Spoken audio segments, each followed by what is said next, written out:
Partly from curiosity and partly from idleness, I went into the lecturing room, which M. Waldman entered shortly after. This professor was very unlike his colleague. He began his lecture by a recapitulation of the history of chemistry and the various improvements made by men of learning, pronouncing with fervor the names of the most distinguished discoverers. He then took a cursory view of the present state of the science and explained many of his elementary terms. Such were my reflections during the first 2 or 3 days of my residence at Ingolstadt, which were chiefly spent in becoming acquainted with the localities and the principal residents in my new abode.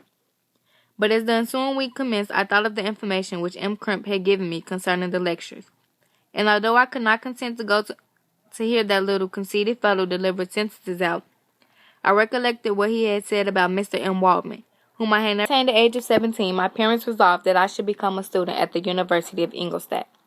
I had attended schools of Geneva before, but my father thought it necessary for my completion of my education that I should be made acquainted with other customs than that of my native country. My departure was therefore fixed at an early date, but before the day resolved upon could arrive, my first misfortune of my life occurred, an omen, as it were, of my future misery.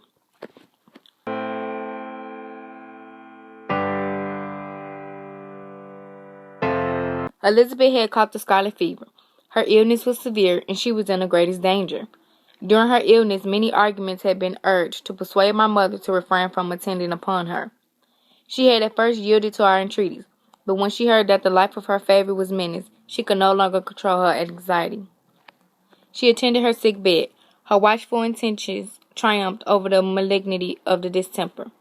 Elizabeth was saved, but the consequences of this imprudence were fatal to her preserver.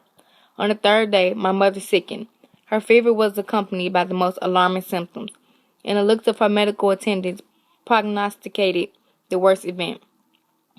On her deathbed, the fortitude of benignity of this best of women did not desert her.